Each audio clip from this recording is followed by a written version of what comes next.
আজকের প্রথম ইস্যু সাংবাদিকতা। মতিউর রহমান দুইটা আছে, একটা মতিউর রহমান চৌধুরী, একটা শুধু মতিউর রহমান। চৌধুরীটা মানবজমিন পত্রিকার মালিক সম্পাদক। তিনি সুখবর বলে একটা পত্রিকা আছে, কম চলে, প্রগতিশীল পত্রিকা। সেই পত্রিকায় একটা মন্তব্য করেছেন, কোথায় করেছেন আমি জানি না। মন্তব্যটা অনেক কিছুকে প্রতিফলিত করেছে। যেমন হেডলাইনই হলো, আমি কি এই সাংবাদিকতা চেয়েছিলাম? প্রশ্ন মতিউর রহমান চৌধুরীর।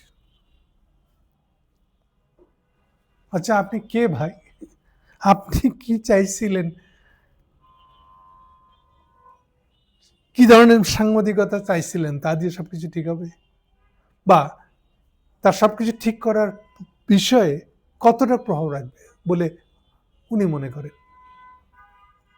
প্রথম প্রশ্ন হলো, এটা আমি কি এই সাংবাদিকতা চেয়েছিলেন না বলে আমরা কি এই সাংবাদিকতা চেয়েছিলেন, এটা কি ভালো হতো না?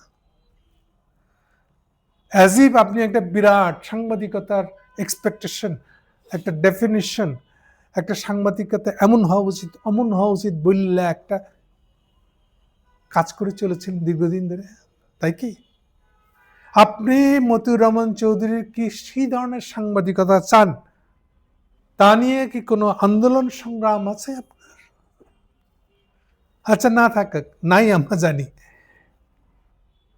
আপনার পত্রিকা যা করে তার ভিতর দিয়েও কি আপনি একটা বিশেষ ধরনের সাংবাদিকতা চান? এরকম প্রকাশ পায়। আগে নিজের দিকে তাকানো ভালো না?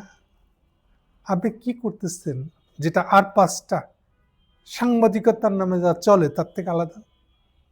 উত্তর হচ্ছে জিরো। কান খাড়া করে শুনেন। বাংলাদেশের সাংবাদিকতা জিনিসটাকে আপনারা নিয়ে গেছেন যে পয়সা দিবে তার সাংবাদিকতা, এবং তাও আবার যে পয়সা দিবে এটা যদি দেশে থাকতো তাও হইতো।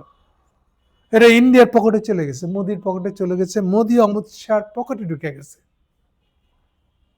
এবং সেইটা নিয়ে আপনাদের কোনো বক্তব্য নাই।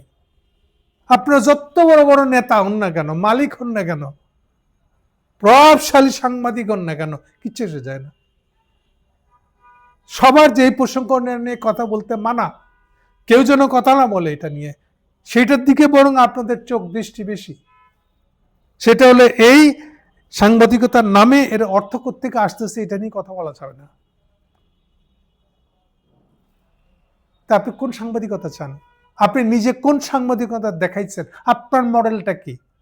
আপনার মডেল এগুলোর বাইরে কোনটা? আপনি বিদেশের কারো ঠিকা পান না, ইন্ডিয়ানদের ঠিকা পান নাই অতটা। আমেরিকানদেরটা মাঝে মাঝে পাইছিলেন, তাও এখন নাই, চলে না। আমেরিকানদের নিজেদেরই এগুলো টাকা বন্ধ করে দিয়েছে। ইভেন লোকাল ঢাকা এম্বাসিতে যতটুকু তাদের মিডিয়া ফান্ড ছিল সেটা এখন নাই। ট্রাম্পের আমল তো একেবারে শূন্য। এটা ওখানটা একটা ভাগ পাইতেন আপনি। এটা তো না বুঝার কিছু না, এটা সবাই জানে। আর এখন কি তো আপনি তো মাঝখানে ওয়াকারের দালালিও লেছিল ওপেনলি, কেউ জানে না এটা। আর সবসময় যেটা করে আপনি চলে আসতেছেন সেটা হলো একটা ভিউখোর, যে কোনো কিছু একটা হাইপ তুলে, একটা জোশ তুলে খবরটা বিক্রি দাও, খবরের নামে যা মন চাই এটার মধ্যে লাইক বাড়ানো, ভিউ বাড়ানো, তার ভিতর দিয়ে পয়সা কামানো। এটা সাংবাদিকতা? আপনি কোন সাংবাদিকতার মডেল নিয়ে কাজ করতেছেন? হ্যাঁ, এইসব ঢঙের কথা কন কেন আপনারা? আপনারা নিজেদেরকে এত বড় বড় আদর্শ মনে করেন। এই সাংবাদিকতাকে আপনি চাইছিলেন? বলেন পরিষ্কার করে যে আমি এরকম দালালি চাইছিলাম। আপনি তো আজকের দিনের সাংবাদিক না, শেখের আমলের। আপনার হাতে করি বাংলার বাণীতে। তার চেয়ে বড় কথা হলো আপনি ইত্তেফাকের যতগুলো প্রবীণ সাংবাদিক আছে তার মধ্যে একজন, এটা অনেকেই জানে না। আপনি ইত্তেফাকের ডিপ্লোম্যাটিক এডিটর ছিলেন। লাভ কি হয়েছে, পরিণতি কি হয়েছে? ইত্তেফাকে যারা চাকরি করে প্রত্যেকের স্বপ্ন একটা বাইরে গিয়ে একটা নিজের পত্রিকা বানাবেন, মালিক হবেন। কে পারছে? সফল কে হয়েছে? দেখেন, এত কিছু জানা সত্ত্বেও, এত কিছু অভিজ্ঞতা থাকা সত্ত্বেও আপনি কিছুই পারেন না, কারণ আপনাদের নিজেদের কোনো লাইন নেই। তো সবার আগে বাংলাদেশের পত্রিকার যে সমস্যা, কোন পত্রিকা কমার্শিয়ালি নিজে চলতে পারে না, এবং যাতে না পারে তারই একটা ব্যবস্থা করা হয়েছে। আপনি জানেন না এগুলা? বসুন্ধরাতে এতগুলা 8-10টা পত্রিকা কেন হয়েছে? টিভি কেন এগুলো হয়েছে? এটা সিম্পলি দৌড়াইসামি। নর্থ ইস্টে জ্বালানির গ্যাস দরকার, সিলিন্ডারে। ওই গ্যাস সাপ্লাই দেওয়ার কন্ট্রাক্টটা দিছে বসুন্ধরার মালিককে, বিনিময়ে তাকে 6-7টা পত্রিকার নামে এগুলা দোকান খুলে দিচ্ছে, আর এগুলা সারাদিন ওরা পুরা পত্রিকা জগৎটাকে আউলা তাউলা করে দিচ্ছে।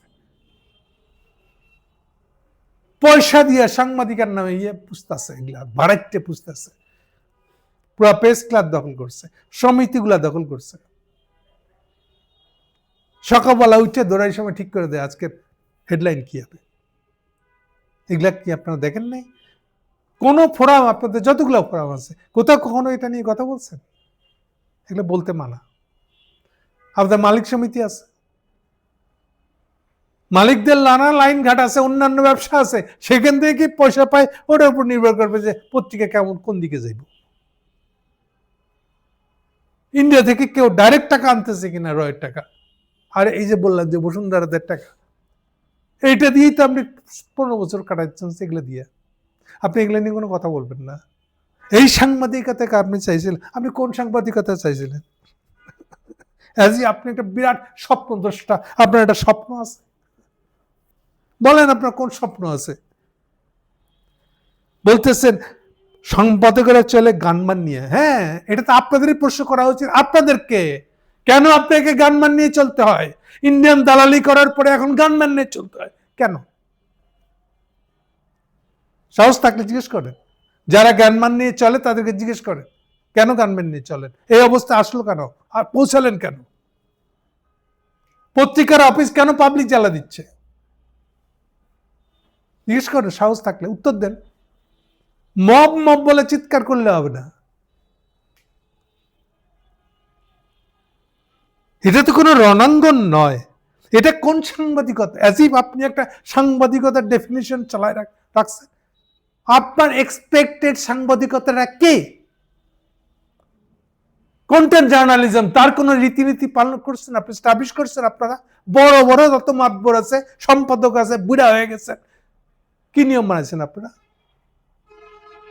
এটাও তো করতে পারতেন যে সরকারের ঠিক করে দেওয়ার দরকার নাই, আপনারা নিজেরাই ঠিক করতেন সাংবাদিকতার স্ট্যান্ডার্ড কি হবে। প্রেস কাউন্সিলকে কেন্দ্র করে করতে পারতেন। করছেন আপনি কখনো? আপনি নিজে তো চান না। প্রত্যেকেই তো চান আপনার পত্রিকাটা বিশাল টাকা পয়সা নিয়ে আসুক। টাকা পয়সা, আপনি তো সাংবাদিকতা চান না, আপনি তো টাকা পয়সা চান। তো আপনি শুরুতেই তো ভুল করছেন, এই লাইনে আসছেন কেন? আর কোন লাইন চলল না টাকা পয়সা কামানো সস্তা সহজ? নাকি এই লাইনে টাকা পয়সা বেশি কামানো যায়, সহজে কামানো, এটা ভেবিতে আসছিলেন?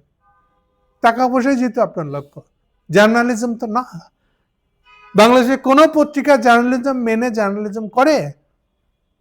বাংলাদেশের স্ট্যান্ডার্ড তৈরি করেন নেই আপনারা। এই যে কমিশন করতে গেল, কেউ চাইছেন কমিশনের ভিতর দিয়ে কোনো একটা জার্নালিস্টিক নিয়ম, প্রেস কাউন্সিল এভাবে চলবে, আমরা প্রেস কাউন্সিলের মাধ্যমে এই এই নীতি মেনে একটা জার্নালিজম করব? করছেন কিছু? আমি কি এই সাংবাদিকতা চেয়েছিলাম? কি বলবো আপনাদেরকে আমি? আপনি নিজেই তো শিওর না কি চান আসলে। আপনি জাস্ট বসে বসে চান, এখন রিটায়ারমেন্টের এজে আসছেন, বসে বসে খাইতে চান, চাইতেই পারেন। বয়স্ক হয়ে গেলে তো মানুষের এক্সপেকটেশন হতেই পারে এখন। কিন্তু সেগুলোর জন্য ইয়াং বয়স থেকে, অন্তত মধ্য বয়স থেকে তো কিছু করা উচিত ছিল, কিছু করেন নাই আপনারা। ফলে এখন শেষ বয়সে যদি আপনার ফাইন্যান্সিয়াল ক্রাইসিস হয়, ইজ আপ টু ইউ। আপনার জন্য হয়েছে এটা, এবং এর দায় আপনার। এই সাংবাদিকতা চাইছিলেন কি না, কোন সাংবাদিকতা চাইছিলেন তাই তো আপনি জানেন না, পাবলিককেও জানান নেই। না হলে আপনি এই শেষ বয়সে এই ওয়াকারের দালালি দিয়ে সাংবাদিকতা করছেন না? এটা কোন সাংবাদিকতা? আগে নিজের দিকে তাকান, নিজেকে প্রশ্ন করেন আপনি কি করলেন এই জীবনে, শেষ জীবনে বিশেষ করে। কি বলবো আর, বহুবার লিখেছি। আরে লিখেছেন তো পরের কথা, আগে নিজে করে দেখান।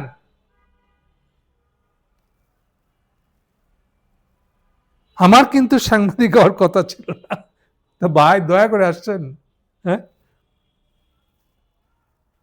কথা ছিল বিলেতে প্রবাসী হওয়ার, তো চলে যেতে এখন তো বহু লোক যাইতেছে, ক্যাপ মারতেছে অনেকে, আবার আজকাল আমেরিকায় গিয়ে থাকা যাচ্ছে না, হাসিনাকে উপরে ভালা দিছে, এই সুযোগে আপনার দলে দলে এসে ঢুকছেন, আছে না?